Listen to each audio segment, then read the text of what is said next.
You know that weird place where you're not broke, but you're not really moving either? Maybe you've got $3,000 in your checking account, $5,000 in savings, and every month you tell yourself, okay, this is the month I get serious. But somehow, something always resets the progress. Car repair, wedding gift, random trip, higher rent, and you end up hovering in the same zone for years. Or maybe you're earning more than you ever have. You make $70,000, maybe even $90,000 a year. You thought at this income level you'd feel ahead. But your bank account doesn't reflect how hard you work. If that feels familiar, this video is for you. My name is Tom, and I spend way too much time thinking about how normal people build their first real financial cushion. If you're someone who keeps earning but never quite feels like you're getting ahead, consider subscribing if this video helps. Today we're talking about how to save your first $10,000. Not in theory, not with extreme frugality, not with just invest and forget about it, but in a way that actually fits real life. Because $10,000 is not just a number, it's a psychological shift, and most people don't realize what's actually stopping them from reaching it. Here's what's actually happening.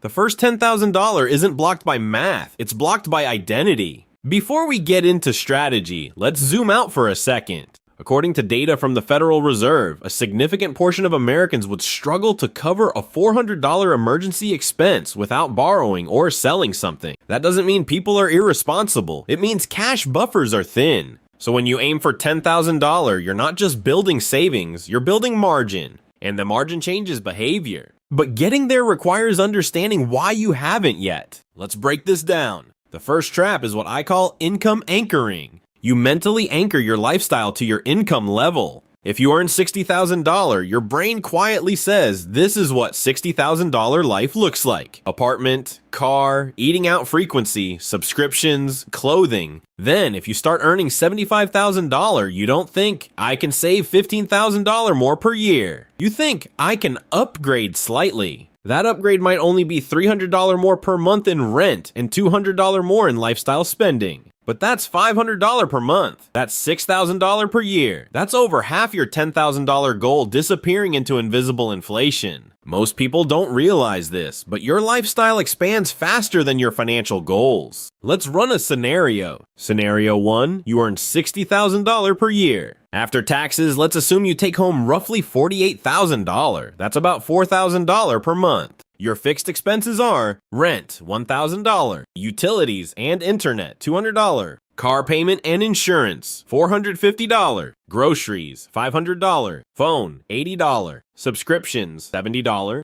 that's around $2,300. Then lifestyle spending, dining out, $400, travel sinking fund, $200, clothing and mist, $300. Now we're at roughly $3,200 total monthly spending. That leaves about $800 per month. If you consistently save that $800, you'll reach $10,000 in about 12 to 13 months. That's not extreme. That's not monk mode. But here's the problem. Most people don't consistently save that $800. Why? Because psychologically, that $800 feels available. It feels flexible. You might relate to this. You have a good month where you save $1,000, then the next month you save $200, then $0, then $600. It's inconsistent. And inconsistency stretches the timeline from 1 year to 3 years. Not because you can't do it, but because you don't treat $10,000 like a non-negotiable milestone. Now this is where it gets interesting. Let's say instead you automate $700 per month to a separate high-yield savings account the day after you get paid. You leave $100 buffer in your checking for flexibility.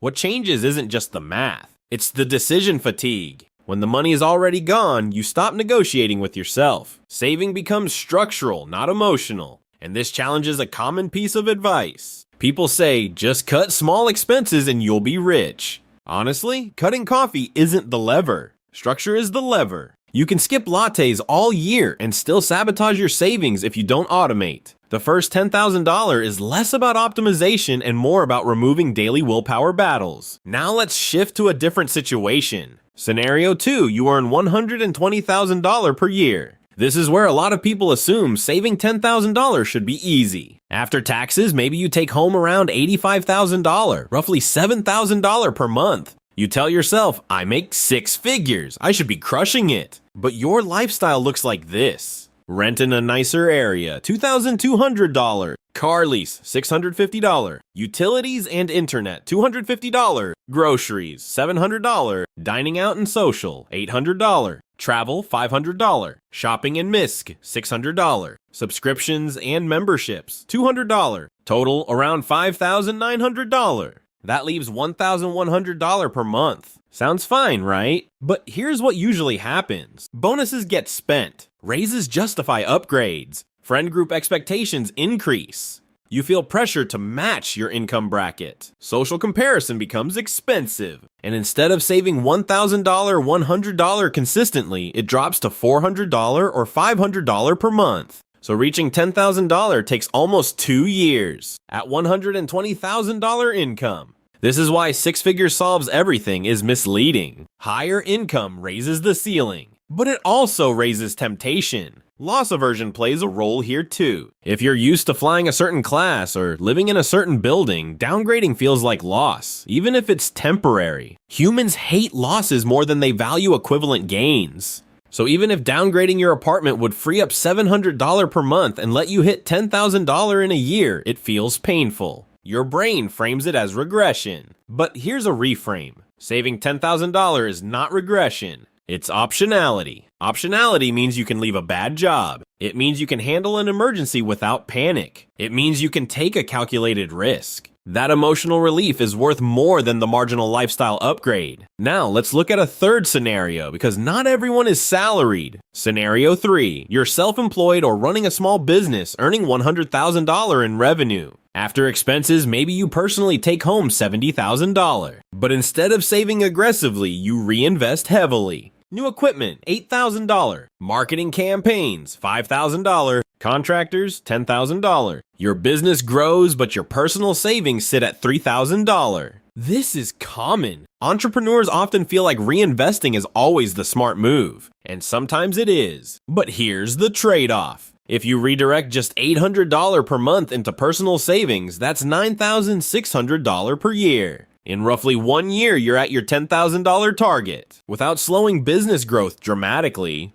The hidden risk is concentration. If all your capital is in your business, one slow quarter can wipe out your sense of security. Saving $10,000 personally reduces anxiety and improves decision-making inside the business. When you're not desperate for cash, you negotiate better. You say no to bad clients. You price more confidently. Again, this is psychological. Now I want to address something that doesn't get talked about enough. Plateau psychology. There's a weird motivational drop that happens when you start making progress. Let's say you hit $4,000 saved. That feels good. You hit $6,000. Now you're almost there. But almost there can reduce urgency because your brain already feels safer. So you loosen up. Spending creeps back. You think I'm doing fine. And you stall at $7,000 for months. This is the almost there trap. It's subtle, it's comfortable, and it delays your breakthrough. One way around this is to break $10,000 into aggressive mini deadlines. For example, $2,000 every 3 months, or $1,000 every 45 days. Short sprints keep urgency alive. Another common piece of advice I want to gently challenge is just invest immediately. Investing is powerful. But if you don't have $10,000 in accessible savings yet, investing can create stress. Markets fluctuate. If you invest $5,000 and it drops to $4,200, you might panic, not because you're irrational, but because you don't have a cash cushion. That fear can lead to selling at the worst time. Building $10,000 first gives you emotional stability. Then investing becomes strategic, not reactive. Let's talk trade-offs in more detail. Suppose you have $8,000 in credit card debt at 18% interest. You also have $2,000 in savings. Do you aim for $10,000 savings first or attack the debt? Let's do the math. An $8,000 balance at 18% costs about $1,440 per year in interest if unpaid. If instead you aggressively pay it off within 12 months by allocating $700 per month, you eliminate that interest drag. Mathematically, paying off the debt is higher return than saving to $10,000 first. But here's the nuance. You still need a small emergency buffer.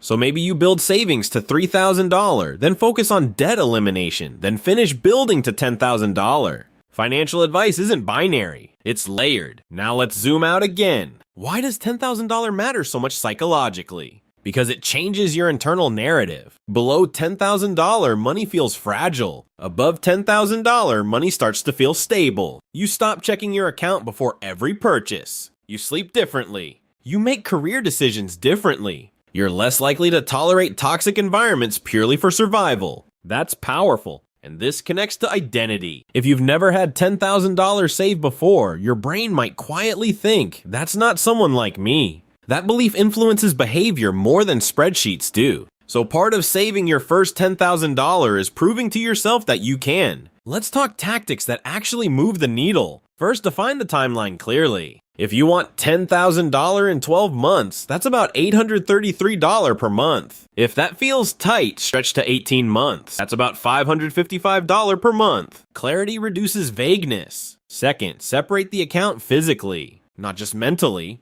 Open a dedicated high-yield savings account that is not connected to your daily debit card. Friction is your friend here. Third, treat windfalls differently. Tax refund of $2,000. That's 20% of your goal instantly. Bonus of $5,000. Decide in advance that at least half goes to savings. Mental accounting usually works against you. Flip it to work for you. Fourth, periodically audit recurring expenses. Not obsessively, but twice a year. Are you still using that $60 subscription? Are you paying $120 for a phone plan when $70 would suffice? These aren't coffee level cuts. They're structural leaks. Now here's something deeper. Burnout from aggressive saving is real. If you go from spending freely to extreme restriction overnight, you'll rebel. The key is sustainability. If saving $1,000 per month makes you miserable, save $700. Extend the timeline. Consistency beats intensity. And there's also fear involved. As your savings approach $10,000, you might feel increased anxiety about losing it. This is loss aversion again.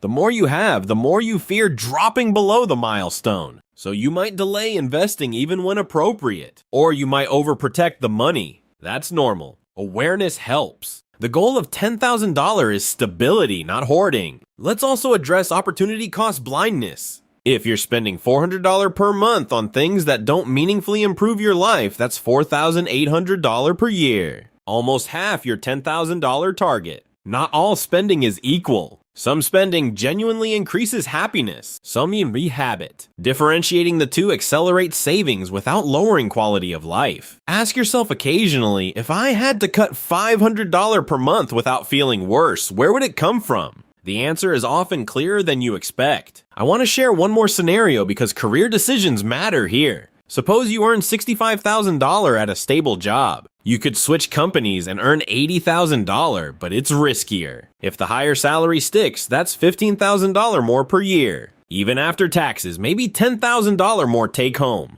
That alone could fund your entire savings goal in 1 year. But fear of change keeps you anchored. Sometimes the fastest way to $10,000 isn't cutting. It's negotiating. It's applying. It's increasing income strategically. Income growth has asymmetry. Expenses have limits. You can only cut so much. You can earn significantly more over time. Now, I don't want this to feel overwhelming. You don't need to optimize everything at once. You need momentum. Start with one structural change this week. Automate $500. Cancel one unused subscription. Sell items you don't use. Pick up one freelance project. Small accelerators compound psychologically, even if we're not focusing on investment compounding today. Here's the truth. Saving your first $10,000 is less about spreadsheets and more about alignment. Alignment between your future self and your present habits. Alignment between your income and your lifestyle. Alignment between your goals and your social environment. When those align, $10,000 becomes inevitable. When they don't, you can earn $150,000 and still feel stuck. I want you to imagine something simple. You log into your bank account and see $10,000 sitting there. No debt, no immediate bills due, just margin. How would you feel? Calmer? More confident? Less reactive? That feeling is the real goal. The number is just the doorway. If you're somewhere on this path, maybe at $1,000, maybe at $6,000, maybe at zero but committed, I'd love to know where you are. Drop it in the comments. But there's something powerful about making it visible. If this helped you think differently about money, not just in numbers, but psychologically, hit like so more people see it. And if you want more practical, grounded conversations about building wealth without losing your mind in the process, subscribe. Saving your first $10,000 won't change your life overnight, but it will change how you see yourself. And that shift, that's where everything else starts.